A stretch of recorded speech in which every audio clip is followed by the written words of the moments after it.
Today's episode of Socially Democratic is presented to you by Dunn. Dunn is a progressive campaign agency that specialises in campaigning and community organising. We work with non-profit and community-based organisations, trade unions, progressive businesses and social democratic parties across the globe. Dunn develops community engagement and organising strategies to win campaigns both big and small. We train engagement staff, volunteers, organisers and leaders in power building, and we help leaders craft their own public narrative that tells the stories that unites people and moves them to act together. And if you want to act together to create change in your community, then hit us up at dunstreet.com.au. Today's episode is also brought to you by Maurice Blackburn Lawyers. When you need support with a legal issue, it can feel daunting, and that's why for over 100 years, Maurice Blackburn has been helping guide clients with their legal needs. They're here to help you when you need them the most, from workplace to medical injuries, class actions, occupational diseases, and wills and estates planning. As Australia's leading plaintiff law firm, they have the local knowledge and the national network with the experience that you can count on. And to find out more, simply go to mauriceblackburn.com.au. And finally, today's episode is also brought to you by SwiftFox. Every moment on a campaign matters. You need the tools that you can trust, lists that are up to date, phone banks that can change minds, emails that drive donations, events that will energise the community both online and offline, and text blasts that distill your message perfectly. SwiftFox CRM is made for campaigners by campaigners. And to find out more, just go to www.swiftfoxcrm.com to win your next campaign. Hello, everyone, and welcome to another episode of Socially Democratic, your weekly centre-left politics and organising podcast that's out every Friday that dives into the progressive campaigns and the issues of the day and the people leading them from home and abroad. And this is our second part of our two-part budget analysis. We did a budget preview last week with Per Capita's Emma Dawson, and Emma's back on the show today to do the review after Jim Chalmers, the Treasurer of Australia, handed down the budget on Tuesday night.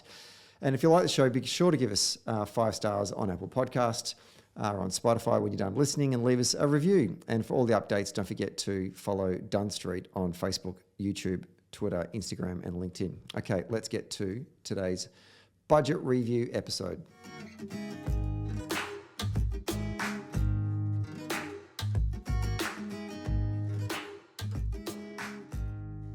We are taping this one on a Thursday afternoon on the lands of the Wurundjeri people, and it is a couple of days after Jim Chalmers, the Treasurer of Australia, still nice to say that, delivered his second budget, but his first one in a financial year, a traditional May budget, to the Parliament on Tuesday night. We did a preview last week on what we thought was going to be in the budget, and now it's our turn to do the review of what was in the budget and what this means for the next 12 months. And to help me review that is the Executive Director of Per Capita, leading think tank, Emma Dawson. Welcome back to Socially Democratic. Hello, Stephen. Great to be with you. Excellent. So let's just jump straight into it. This budget that we watched on Tuesday night. Actually, I actually watched it. Now that we're doing these budget podcasts, I'm back to watching the budget again. I feel like I never some stopped. sort of issues response something. I don't. So who was this budget for? This budget was for the future of Australia. I actually, and I'm going to cop flack for this, but I'm used to copping flack. I think it was one of the best budgets I've ever seen. I think it was very, very well designed in the face of extraordinary difficulties and extraordinary pressures. It didn't give everyone everything they wanted. It was never going to. But I think that what the Treasurer and the Finance Minister, Katie Gallagher, and the entire Albanese team has done here is craft a budget that makes a decisive break with the politics of the last decade or even the last 30 years, set some pretty clear agendas in place for what a Labor government wants to do to transform the country, tackles immediate pressures as far as they can without causing problems on the other side, which is stoking inflation. They have not done what many people, and particularly young people, anybody under about the age of 50 really doesn't remember a time when budgets weren't very, very, very political, or even during the Rudd Gillard years all those great intentions that Wayne Swan had were sort of derailed by the GFC, right? So then, everything was a kind of response to that. This was a responsible budget. It did not try to make everyone happy. It stared down some pretty powerful vested interests. And okay, it didn't go as far as a lot of progressives want it to, a lot of what people sneeringly call even the rusted-ons or Labor stands were concerned about some of it. Certainly the progressive left or the green left, as who fall in behind John Kudelka on Twitter and sneer at everybody. I think it was disgrace. The Greens have gone ballistic over it. Peter Dutton's saying it went far too far in spending, and the Greens saying it didn't go far enough. I think the government will be feeling pretty comfortable that they've landed in the middle. And I think most Australians will see they won't be scared by it, and they may not be thoroughly excited by it, but it is responsible, and it is, what I think is really important is it sets up a trajectory that can move us to where this Labor government wants the country to be, but it recognises that to do that, you have to tackle things carefully, collegiately, you need to bring the community with you, and you need... Critically, it was as much about demonstrating Labor's bona fides as responsible economic managers as anything else. And that is critical. Those people that say, oh, it's more about, you sucking up to... Blah, blah, blah. If you do not establish that you're a safe and trusted pair of hands in such a polarised world and in a world with so many fiscal and economic challenges, then you're in for more and more volatile politics. So I think I think it was a bloody great effort by Jim Chalmers. I am really impressed with what they've managed to pull off. It's not perfect. There are some things I would have liked to see them go much further on. Obviously, job seeker, we'll talk about that down the track. But there are some, for anyone to say, and I think my friend John Quiggin has said in Crikey today, that this is no different than a minority Liberal government budget would have been, that's nonsense. John, I love you, but that's nonsense. This was a genuine Labor budget. It didn't come in all guns blazing like Whitlam did in 1972, but I think the government has their eye on being in power for a decent length of time and actually making real reform, and this was the first step in doing that. So I like it a lot.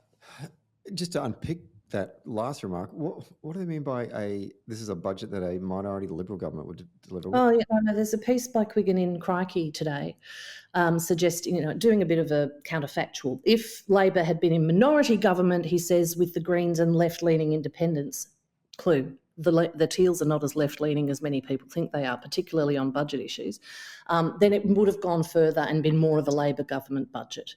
But if he also suggests that if there had been a minority Liberal government with the support of the Teals, then they would have handed down pretty much the same budget that we saw the other night. I just don't see any evidence for that at all. I do not see a minority Liberal government supported by Allegra Spender and Kate Chaney and Zali Steggall, all of whom are economic conservatives, reinstating the single parenting payment to people with kids aged up to 14, for example. I don't see a minority Liberal government doing the investment, the massive investment in the National Transition Authority and the clean energy investments that were there. I don't see a minority Liberal government having tripled the incentive for bulk billing for Medicare. They froze that rate 10, 12 years ago. They showed no interest in changing that, and under John Quiggin's scenario, Josh Frydenberg beat Monique Ryan in Kooyong, so that voice wouldn't have been there on Medicare either. So I think those things are really silly, frankly, to say, oh, it would have been like this or it could have been like this. This is the government we've got. This is the government the Australian people voted for. And to suggest that it's not a Labor budget, I would suggest it fundamentally misunderstands what the budget is doing and fundamentally discounts a lot of measures that in time will build and lay a foundation for a genuine repositioning of this country. As my colleague and friend Shirley Jackson wrote in The Guardian yesterday, on Wednesday, this is, yes, it's a modest start. My colleague John Falzon said it's a modest start, but it's a bold trajectory. And that's what responsible governments do. They set the foundation. What Jim Chalmers does better than any treasurer we've had since Keating is explain to people what he's doing and bring them on the journey. That's what the grown-ups do. And it's so reassuring for those of us who remember having grown-ups in charge that they're back. In our preview episode last week, you hinted that there could be a possibility that this budget would return a surplus, and your hints were proven correct. And it's the first one in a number of years. Is it 15 years since? 15 years, yep. And it's the first Labor surplus since 1989. Yeah, no, when I did hear that stat, I thought that was remarkable, given that obviously that never occurred. It shows how much I pay attention to the budget night during the Gillard-Rudd years, but certainly significant that, I was in year 9 in 1989. So why is this so significant? It's significant because we've made it significant, right? The discourse around balancing budgets over recent decades has dominated everything else about the economy. So we've landed at a place where, in the public mind, encouraged by conservative media and neoliberal economics, or classical liberal economics, that balancing the budget is the same as balancing the economy. It's not, right? Surpluses are not in and of themselves a demonstration of good economic management. And I have argued for a long time that the surplus fetish needs to leave Australian politics because it actually holds us back. We shouldn't, for example, during times of contraction, when we've got low inflation growth and low wage growth, be running surpluses, because effectively what a government surplus does is take money out of the economy, out of the circulating economy. So if there's a public surplus, it means there's a private deficit. It means that the private sector's running behind. Households are feeling the pressure, and there's more money in government coffers. However, we're in a high inflation environment right now. So Labor running a small surplus at a time of high inflation means they haven't pumped that significant revenue gain, which we predicted last week, and Chris Richardson and others have predicted. They haven't pumped all of it back into the economy, and that's important at a time when the economy is running so hot. It's also it's symbolically, that symbolism of all their good economic managers is really not factual, but the fact that they're running a small surplus now in the face of high inflation shows a willingness to be disciplined with spending. They could have splashed a lot more cash in response to a lot of demands, but it would most likely have tipped over into being slightly inflationary. What they've done should not be inflationary, and we'll get onto that. But secondly, we do face significant deficits in the forward estimates. So 24-25, we're looking at a $34 billion estimate on current projections. But more importantly than that, there are structural deficits built into our economy. So we know that our revenue base, the income we get from tax and other measures, there aren't many other than tax, but the income to the revenue is inadequate to fund the costs of society. So defence spending, tend to print that money, but still it's part of the equation. Aged care, the demands on aged care, the demands on the NDIS, the need to invest in these essential social services. And bear in mind that there are still a whole heap of sectors in the economy that need the same kind of investment as we've seen in this budget in aged care. So that structural deficit is ahead of us. So for those of us who say, so those people, for example, who are saying, well, there's $4 billion sitting in that surplus that they should give right now to people on income support, that's a permanent spend that you're making. You might have the extra $4 billion now, but you won't have it next year, and you certainly aren't going to have it into the future. Now, that's not to say that we can't afford to support people who are doing it the hardest we can, and that's the area I'm sympathetic to. But the principle of the argument to say don't worry about controlling spending in the face of record inflation is pretty simplistic. There's nothing worse for household incomes and for well-being than to see prices escalate so rapidly and not be able to bring them down. So it's a legitimate thing to run a surplus this year. I've railed against surplus fetish for a long time. Surplus deficit isn't the measure of good balanced economy. It's whether you're putting money into the right places and out at the right times. But from purely on the optics on this, right, and we live in the real world. We don't live in the world as, purists would like it to be. It is true that the majority of Australians think balanced budgets are very important, and that the bona fides of economic management have been pinned to that idea of balancing a budget or achieving a surplus. So the perception's important to the government, but also the fact is, because this has been a disciplined budget. Josh Frydenberg famously announced a surplus back in 2020. It didn't come off and it's been blamed on, obviously, the pandemic. But the fact is that in order to ensure you're managing the budget responsibly, you do need, at a time of high debt, to bank some of those unexpected windfall gains. And the temptation was for a first-term popular Labor government to come in and give everything to everyone that they'd promised, take this 180 billion or whatever it was of unanticipated additional revenue and splash it around. And I think, to their credit, they've done some prudent and important spending in that space, but they haven't run off the rails, and they haven't given anyone the excuse to say, although the opposition's trying it, this is a typical big taxing, big spending Labor government. And those optics are important, because you have to win and hold government in order to change the country. It was funny, immediately following the budget being delivered, the talking heads from the Conservatives jumped on all the different programs and were saying that anyone could have delivered this surplus, notwithstanding the fact that they had 15 or 9 years to do it and never did it once. And they pivoted towards raising the issue of inflation and the need for restraint. To the question I posed to you, Emma, is that we didn't see any restraint from the Liberals, particularly in the previous budget before the election. They were just spending like, kids in a lolly shop. Is this argument about inflation? This can't stack up, right? No, and if you look at what they did in the pandemic response, there was bipartisan support for that spending, and we needed to spend money at such a time of crisis, but everyone admits now it was wildly overdone. We wildly overestimated the impact of the recession brought about by the pandemic. Not all of us did. Some of us might have been saying, let's stay calm, because once we're out of our lockdown houses, things will come back pretty quickly. But there was a lot of cash splashed around that didn't need to be. $40 billion in JobKeeper that wasn't needed, that's just out there, right, in the economy. And certainly at the last election, at the last budget from the former coalition government, there wasn't that spending restraint. So the low and middle income tax offset, for example, was meant to be a temporary measure. They extended it 3 times in pursuit of the votes of Middle Australia. Jim Chalmers has let it die this year. Now, that was risky from a retail politics point of view. It's not a daily thing. People don't notice it in their pay packets, but they'll get a lower tax return this year. But it was unsustainable to keep what should have been a temporary offset in place in the tax system, because it's hugely distorting. But Frydenberg and Morrison did that year after year. They pork-barreled. We know a lot of this as well. I was saying to Margaret McKenzie from my team, who went into the lockup for us, she said, this was hard, this budget, compared to she's been with the ACTU before us, so she's done a lot of budgets.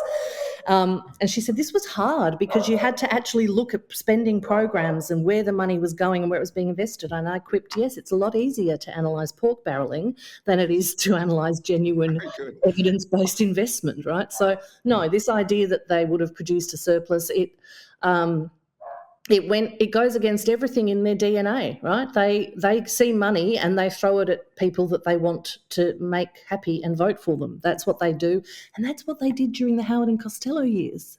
They did that then too. It's just that, as I said last week, they were kicked in the arse by a rainbow and had more money than anyone ever envisaged coming at them. But there has never been a time in living memory for me when the now opposition, when the coalition has said, okay, this revenue coming in, we will invest responsibly in the interests of the nation. They have always spent it to buy votes.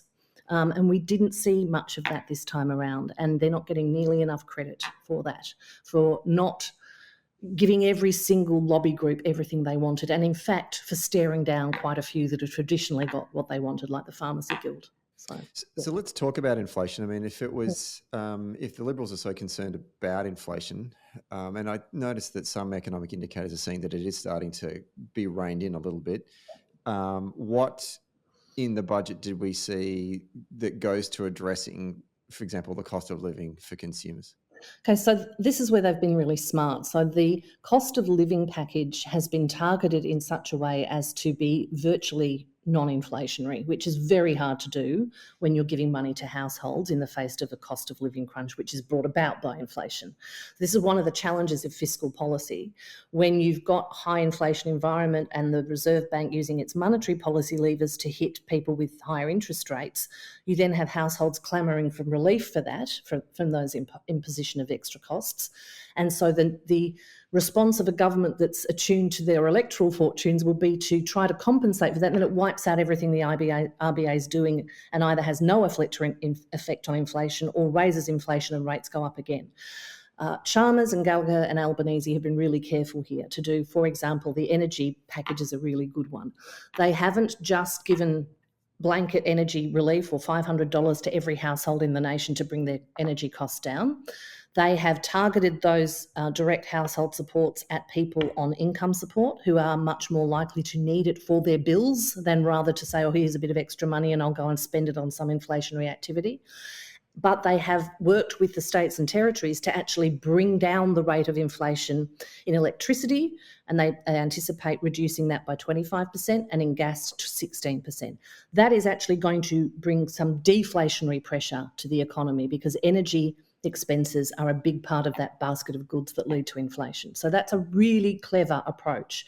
They will bring down energy costs for a broader population by applying deflationary pressure to the price point, and then support further those people who are really in trouble because they know that money will go to their bills and not into the economy. So that's a really good example of responsible fiscal management that deals with an emergent issue, which is the runaway energy prices, recognises that at the same time as bringing revenue into the government. Slight changes to the petroleum resource rent tax, would have liked to see more, but there's something there. Getting some of that revenue back as the prices go up, moderating the prices for consumers and supporting the people that need the most help was a very, very clever and effective package. I felt in the media coverage coming out of it the next day that the centrepiece of this budget was centred around health. I mean, is that how you saw it as well?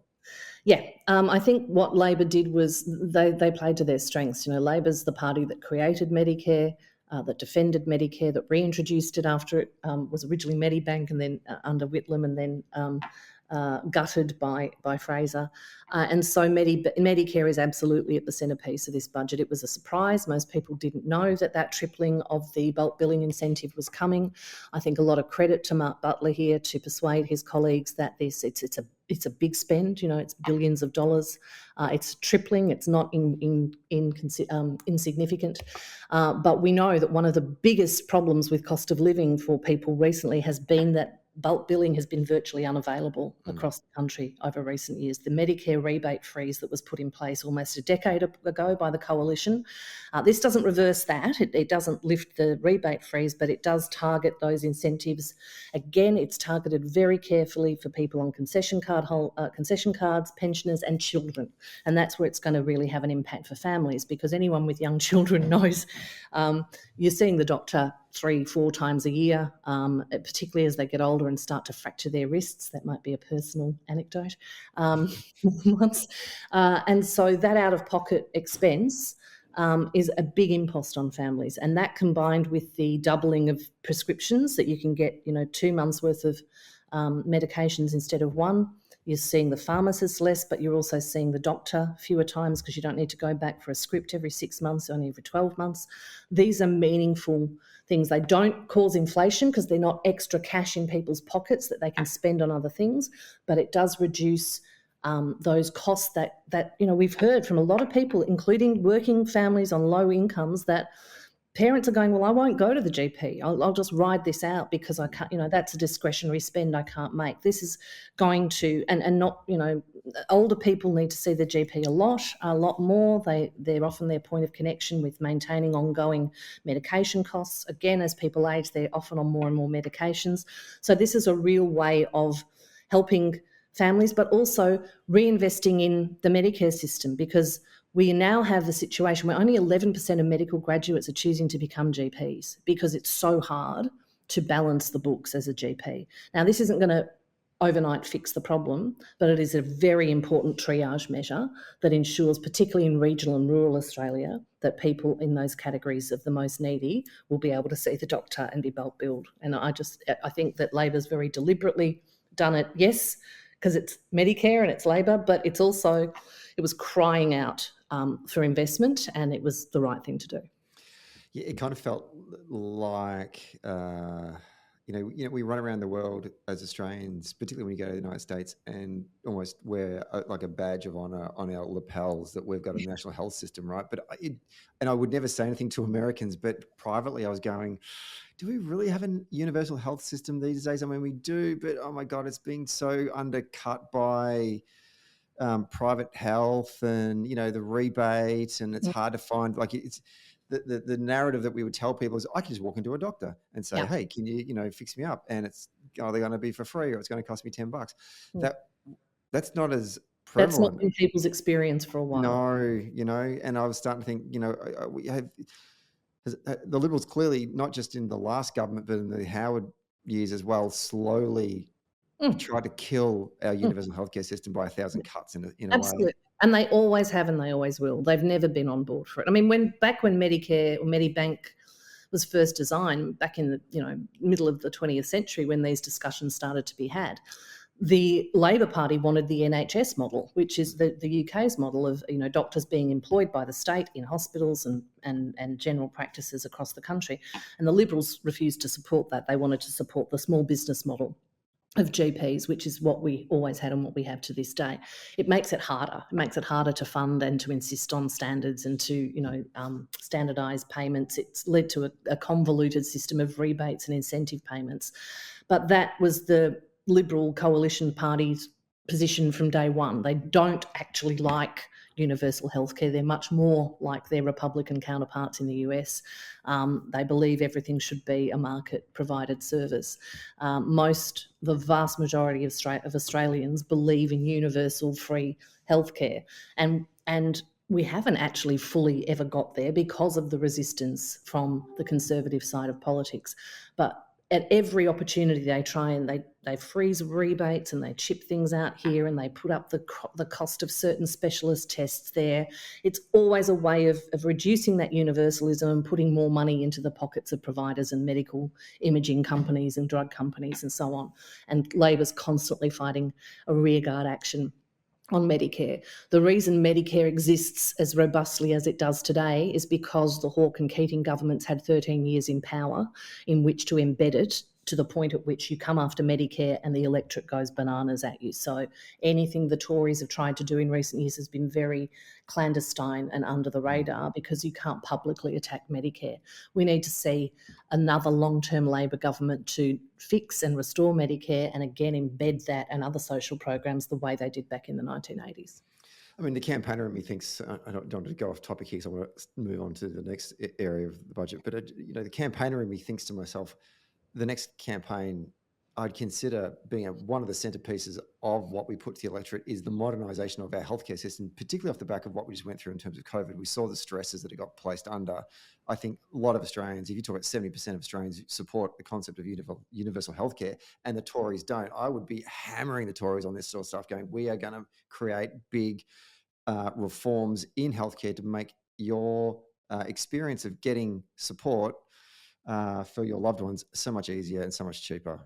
Another, big funding commitment in this budget was the funding, 90 billion or so, for the establishment of the Australian Centre for Disease Control. 91 million, sorry, not billion, to establish the Australian Centre for Disease Control, which we were so exposed, right, during the pandemic as just not having had this kind of world's best practice outfit. So, absolutely, health was at the centre of this budget, not just restoring what we've lost, but looking at what we need to put in place to deal with the challenges of the future.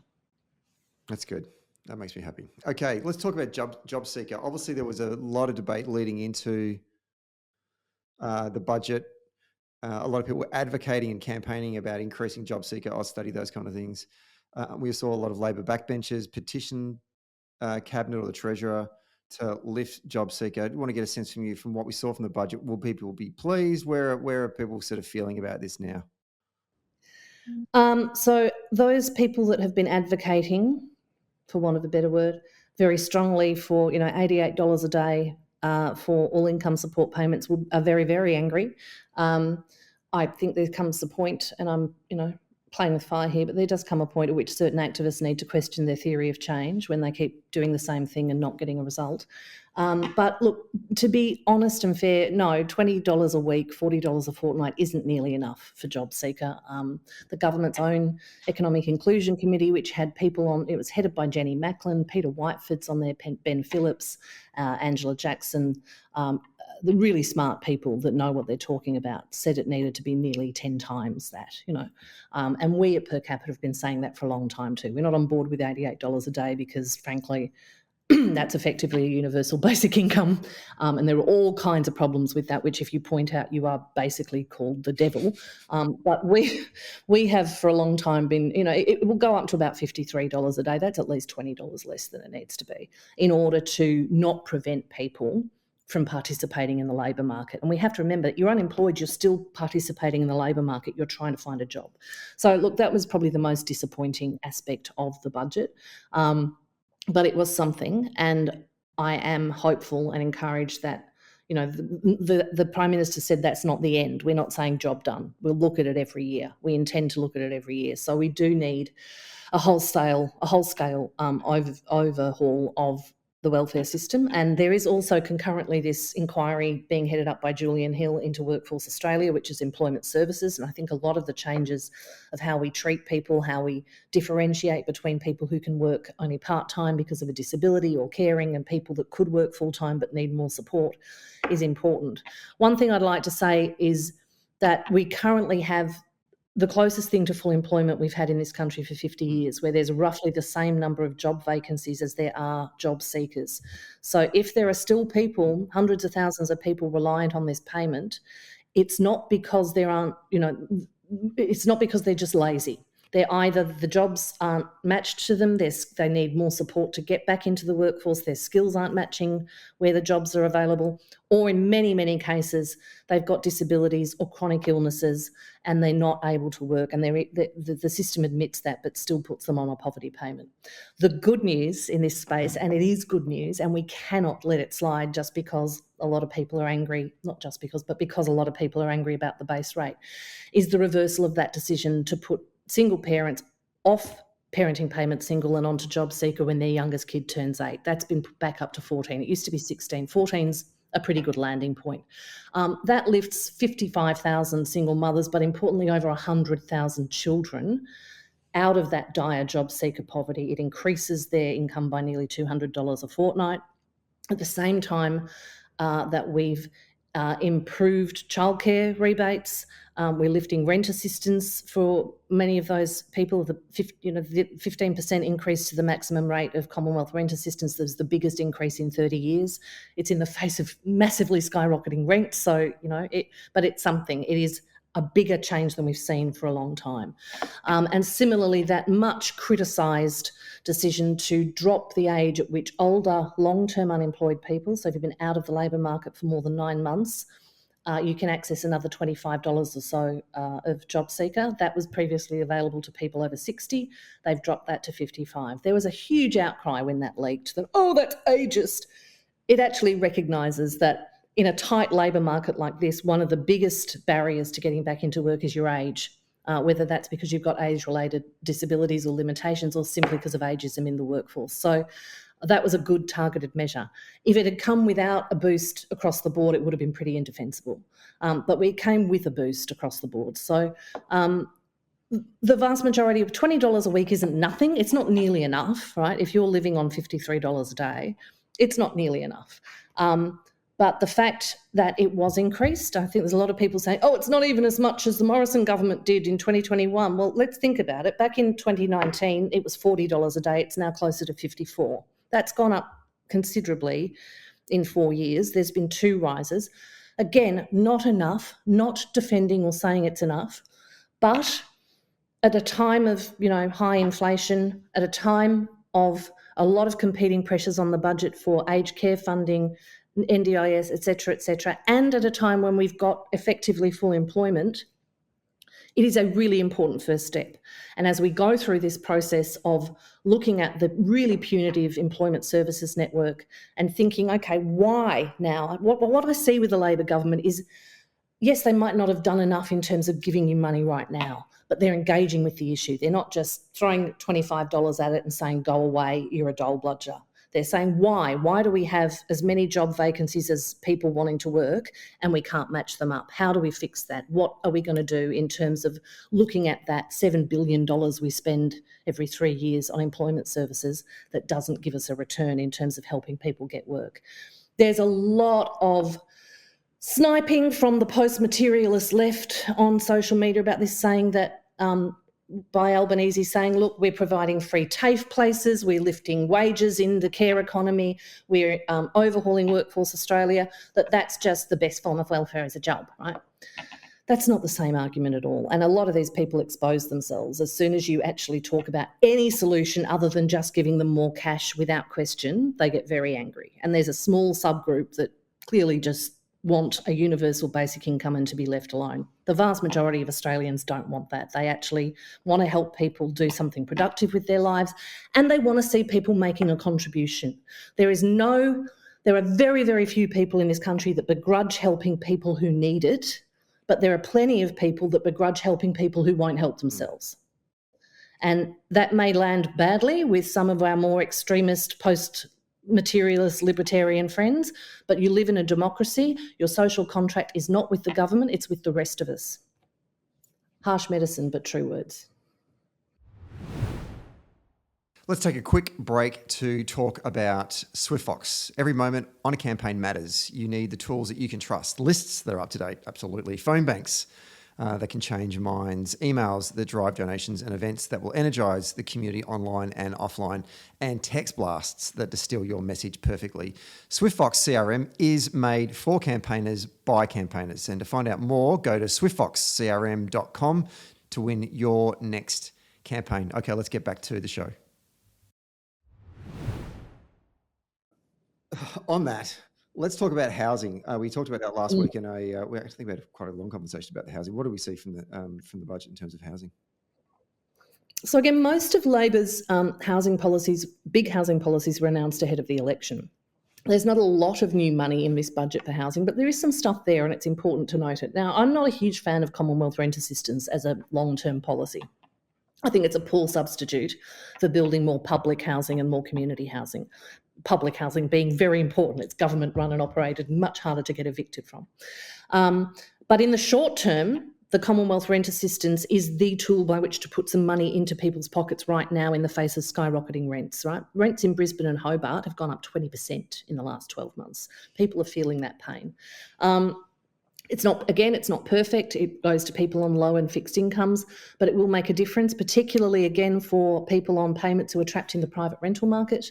And it is 15%. It's the only increase to the maximum rate of CRA in 30 years. So let's not sniff at it, right? It's something. At the same time, they've expanded the National Housing Investment Corporation's capacity to fund community housing providers by about another $2 billion. These are all off-book kind of market-oriented ways of providing housing, which, again, I would prefer the government got back into the business of building mass public housing, both for rental and for selling at lower than market prices to allow people to get into the market. That's a longer-term goal. So what they've done in the short term is try to support people where they can. Of course, the Housing Australia Future Fund's trapped in Greensland in the Senate at the moment as they try to grandstand on the issue rather than make change, which is driving us insane.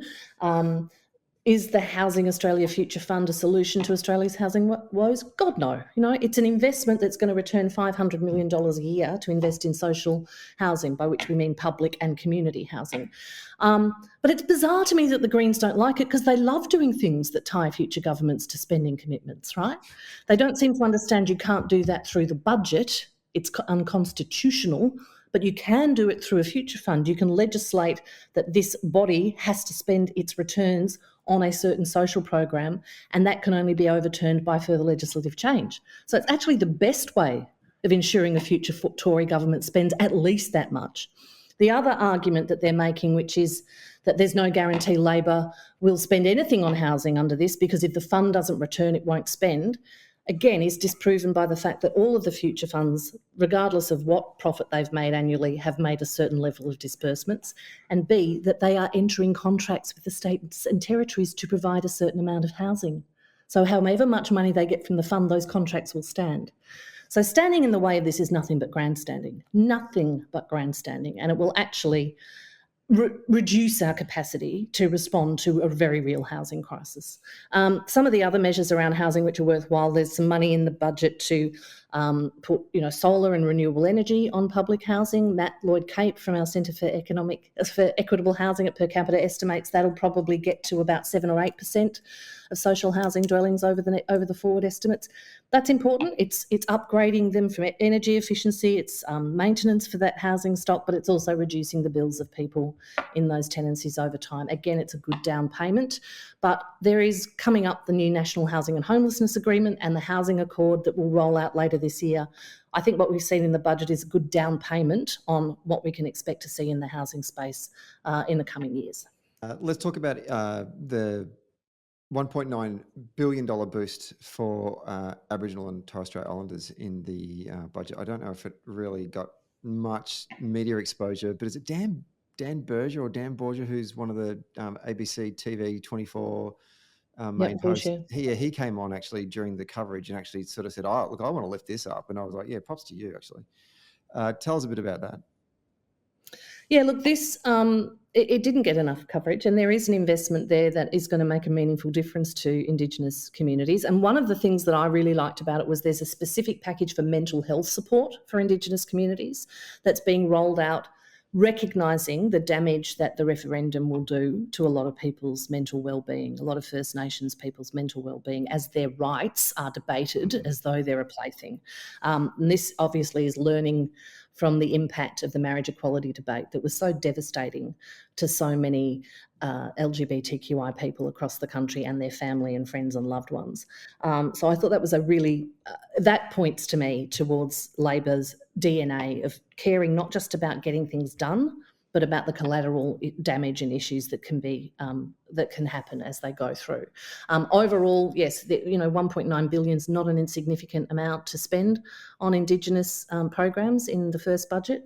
It doesn't seem like it's not a lot in terms of a $600 billion federal budget, but it does back up some of the very key interventions, and bad word to use when it comes to Indigenous policy, but policy interventions to support First Nations people, but really all geared around supporting that referendum and what is such a core cultural policy issue for this government in its first term. Let's talk about how the budget was received. We've spoken about the response from the Tories at the top of the podcast. I want to talk about the Greens for one moment. I note Adam Bandt appeared on the ABC coverage the night of the budget and was interviewed by former failed 1998 NUS presidential candidate from Left Alliance, Patricia Karvelas. She lost to me in the interview. And actually, I realised halfway through the interview that both of these, Adam Bandt and Patricia Karvelas, were both in the same student faction. They were both trots in Left Alliance, and they were being interviewed with each other. And at the end of the interview, Adam Bandt, you could just see he was raging. He was so pissed off. You could hear him actually trying to rip the microphone lapel out of his shirt whilst Patricia's trying to wrap up and then throw back to someone else, right? You could have waited 2 seconds, mate, to wait till you're off the air. So watching two former trots beat the shit out of each other on the ABC wasn't lost on me. I'm still thinking being described as a former trot. Anyway, carry on. That's you can't hide your history, can you? And we certainly can't on this podcast. But I just would love to be a fly on the wall of the Greens caucus after this budget because I could just see that I think they thought that what was going to come out of the budget was going to disappoint their base. And I know you've spoken to things like, Job Seeker, and that hasn't gone far enough.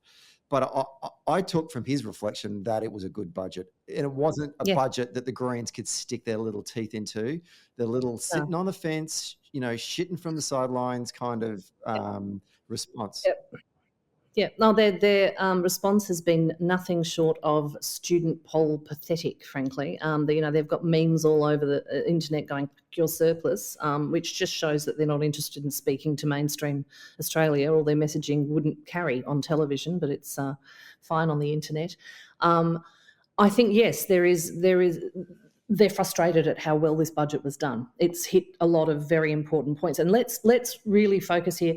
The National Energy Transition Authority the investment in the National Reconstruction Fund, the investment in renewables, a lot of the work that's the reversal of the single parents payment, the changes to resource rent taxes, basically they've been reduced to going, that's good, but it doesn't go far enough. That's good, but it doesn't go far enough, which forces them to be the left opposition the way that Dutton's being the right opposition. It kind of destroys their game of just, I think, what Bant wanted. And I've said this before, I think I said it last week, I'm starting to feel a bit sorry for him in a way, which is unusual for me, because I think he did hope that he would come in and be the kingmaker in this government. He was robbed of that by the Teals, and some bad strategising on his part, but also that when they were able to, he would be able to play a bit more of a statesman-like brokerage role and have much more influence. His influence on this government is negligible. And if anything, you see that they weren't swayed by the hyperbole on welfare, by the hyperbole on student debt, etc. And they've kept a steady track. So I think Bant's frustrated that he didn't knock their confidence at all, that he didn't push them the way he wanted to, but also that at the same time, for the vast majority of people, have taken a lot of the heat out of the issues that the Greens think they can run on, which is why they're playing so hardball on housing now. They see housing as their... in my view, and I'm not a campaigner, I'm a policy wonk, but looking at the policy issues that the Greens are focused on and the ones they're choosing to fight on and the ones they're choosing not to, they are now taking a very distinct tactic of saying, fine, we're not going to win Higgins, Kooyong, some of those seats they've targeted in the past that were sort of that are now tealish seats, although we got Higgins with Michelle Anandaraja. And so their focus is on angry young people in the inner city who are renting, angry young middle class people who who have gone to university, have got a degree, don't feel that they should have to work in hospitality or retail or aged care or anything like that in their 20s. They want a creative job straight out of uni. They want to do what they're passionate about from the age of 22. They get very, very angry if they're asked to do any work that isn't, related to what they qualified for. I think I got my first job related to my degree when I was 30. And that they shouldn't have to live in substandard rental properties and share houses. So there's what they're doing is tapping into an angry, entitled generation of people. And they've got a lot of reason to be angry, don't get me wrong. Right? The promise of Australia has been broken for these people. There is legitimate policy stuff going on here. You should be able to buy a house. If you've got a degree, you should be able to get a decent job. You should be able to get a job with secure pay and sick leave and holiday leave. It's not just that you have to work in retail or hospo, it's that you don't know when your shifts are coming anymore, right? So there are real problems here. But the Greens are targeting and fostering a very deep resentment. You look at it with nothing for renters, freeze the rent, cancel student debt. These are all very populist slogans aimed at exaggerating grievance on generational lines. And that's a campaign tactic. This is a Max Chandler Mather campaign tactic. It's not a policy prescription because freezing rents nationally, A, not possible, B, very, very damaging. Every housing expert from Hal Paulson through to Cameron Murray will tell you there are better ways of managing higher rents than a national rent freeze, even if it were constitutionally achievable. Similarly, on things like student debt, they've gone from cancel all student debt to, well, maybe we'll just stop the indexation. That's actually a much better policy and one that per capita has been behind for a long time. Student debt is a problem if it's growing and people are no longer getting a benefit from it, right? Because the original promise of HECS was you put something into your degree in recognition that you'd have an earnings boost from it. That's not necessarily the case anymore. But it's not the problem it is in the US. Housing is a problem. It is. It's a legitimate problem. And the Greens are onto something here. If we don't do something for renters, if we don't do something about housing affordability and about moderating the price of land, the growth in the price of land and the fact that Australia has put all of its excess personal household wealth into land prices, then yes, we're letting that generation down. But what you're seeing here in the Greens' response to the budget is that boiling frustration that there's been just a bit done to neutralise some of those issues, and their constituency is becoming tighter and narrower. because they're losing those traditional, small L Liberal, environmentally concerned older voters, particularly women, to the Teals. They're focusing more and more on the Max Chandler-Mather doctrine, which is make young people angry about their future and promise them things that you actually can't deliver.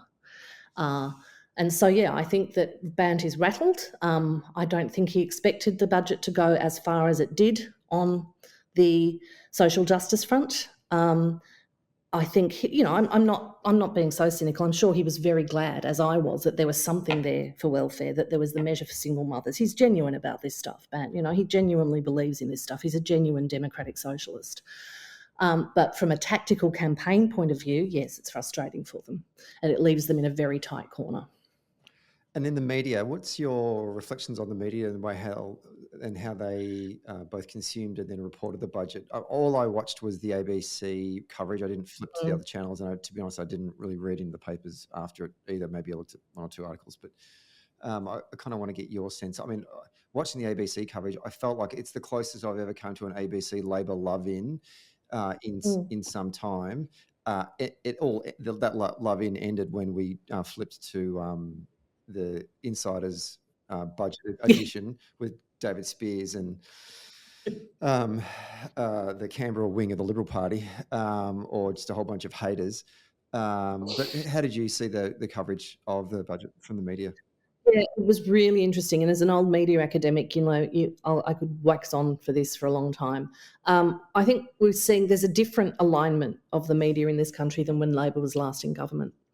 So the right-wing press has gone even more right-wing. So the Australian, the Fin Review, Channel 7, Channel 9 to a lesser extent, I think they're more centrist now, the Australians just totally predictable, right? They're never going to say anything positive about Labor. They've lost the ability to say anything positive at all. They're a campaign sheet for the Conservative wing of the coalition. The Fin Review was okay because there was some good stuff in there for business, but they're typically more and more hostile every day. The ABC and the Nine papers now are really where the centre is.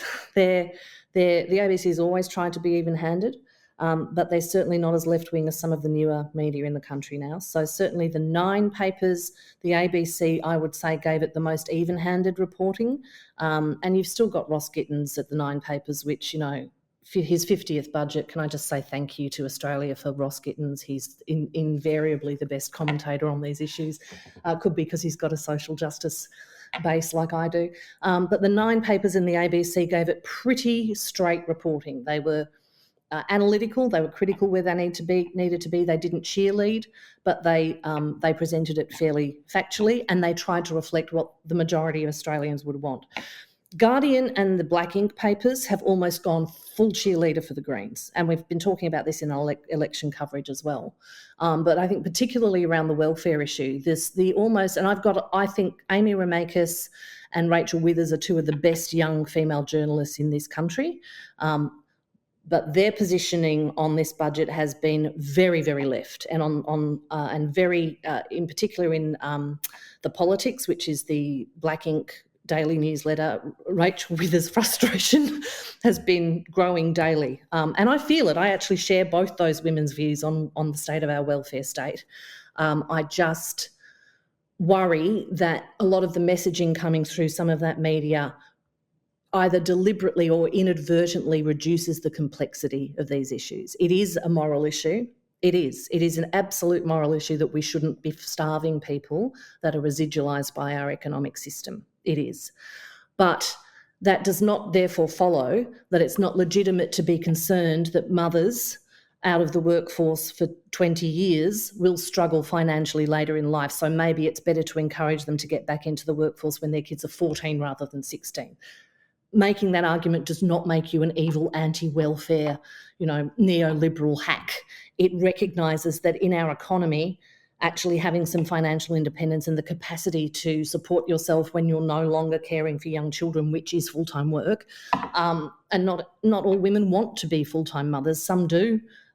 Single mothers often aren't able to. This is the difference, right? At the time Howard originally made those changes to single mothers payment, where we stripped it back to 8 years old from 16 before you went on to job seeker. He upped the family benefit, tax benefit for stay-at-home mums. So there was an ideological thing there. But so to get back to the media, there's been almost relentless criticism from the left media and from the right media. And I think it has been influenced by the more rancorous state of politics on the extremes now. So left populism and right populism have been growing for years, but in the face of a fairly effective centre-left, and they are a centre-left government. I'm sick of hearing that they're centre-right. They're not.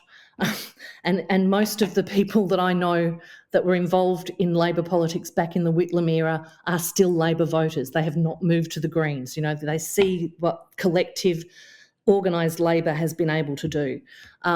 And the frustration I have is that some of these younger, more left-wing journalists who have really only taken notice of politics for the last 20 years don't understand that certain things that may look to be very progressive, like giving big cash handouts to people in perpetuity without any form of obligation on their part, because it's the good thing to do to keep people out of poverty. It is, and cash is the best thing to do to address poverty immediately.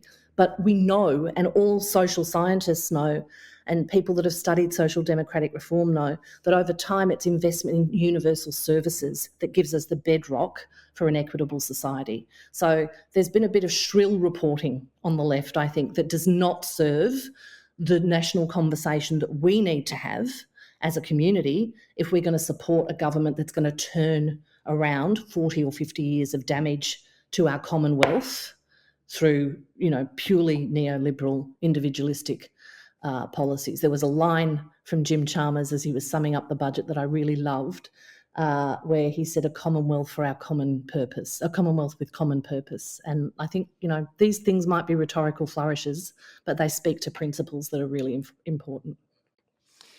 Can I ask you about Sam Maiden, her reporting on the stage 3 tax cuts? She implied that these were hidden in the budget papers. But first of all, if they're written in the budget papers, they can't be hidden. Like the minute you type it out, it ceases to be hidden. It's now there, right? But leaving that aside, she was implying, I guess, a choice of her words. I shouldn't pick on her words too much, but she was basically saying, you know, you had to look hard to find them making a reference to the stage 3 tax cuts. And I wanted to get your thoughts on that, because this budget's dealing with this financial time frame, right? Not ones into the future when they will come into effect.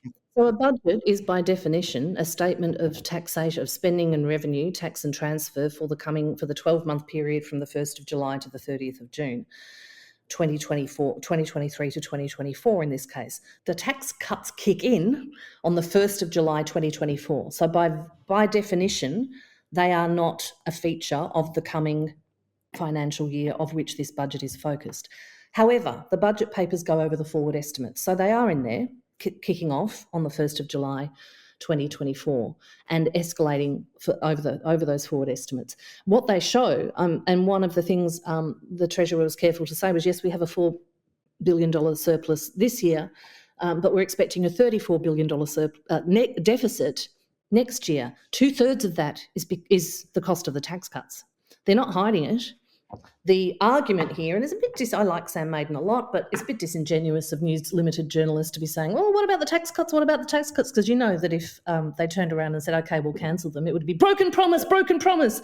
The pressure on Labor to either abolish or moderate, and I'm in favour of moderation, the tax cut, the stage 3 tax cuts is immense now. It's gratifying to me because on the night they were announced back in 2018 by then Treasurer Scott Morrison, I think I was the only person going, this is an appalling attack on progressive taxation the same night. I mean, there were a fair few economists within a couple of days.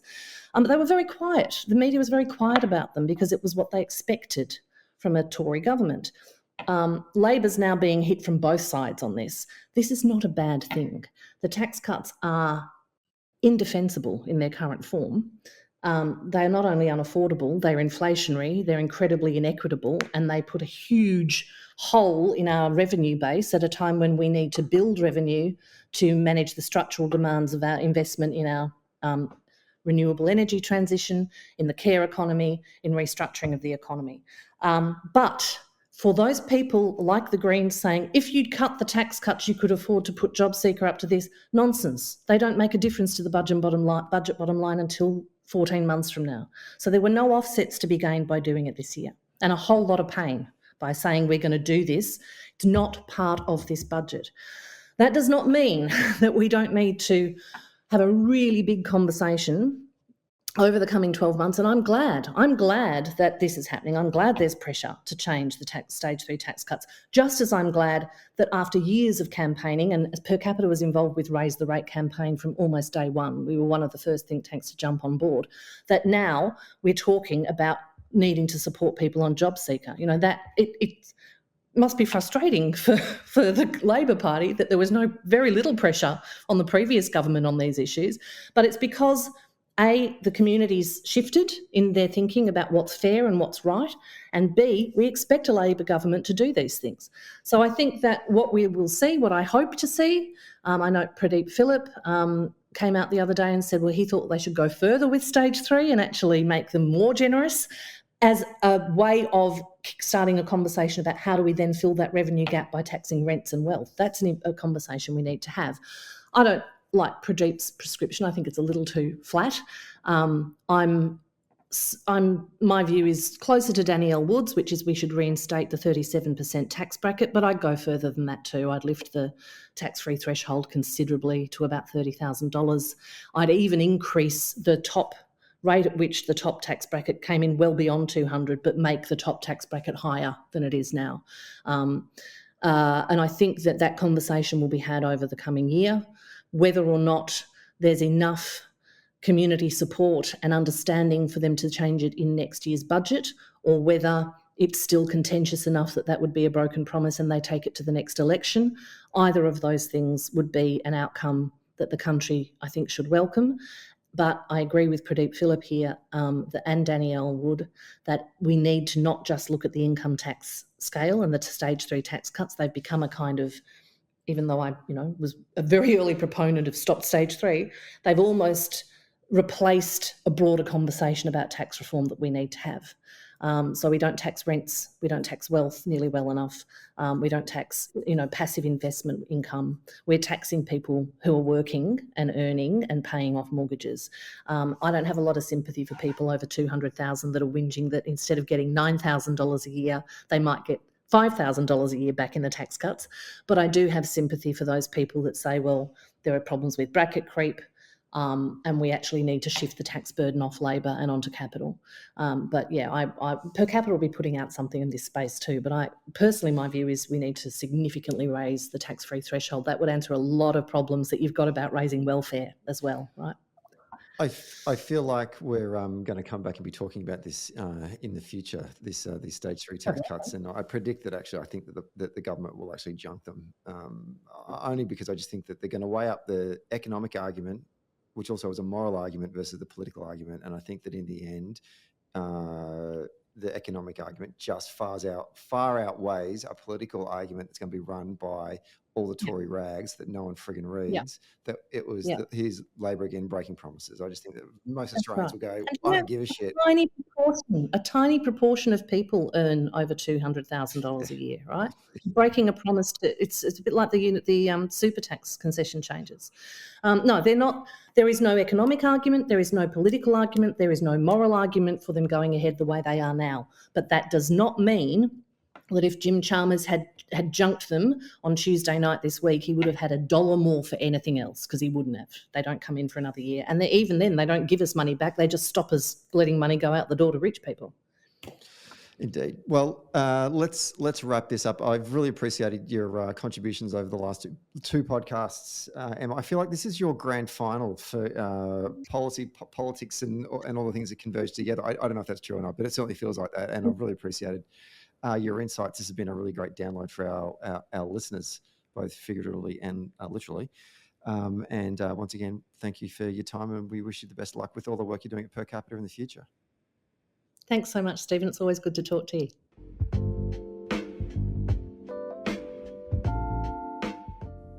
Hey there. Thanks for listening to Socially Democratic. Did you like the podcast? Hit the follow or subscribe button, and be sure to leave a review on Apple Podcasts or Podchaser. And to get all the latest updates on Socially Democratic, follow Dunn Street on Facebook, Instagram, Twitter, and LinkedIn. And we'll see you next Friday.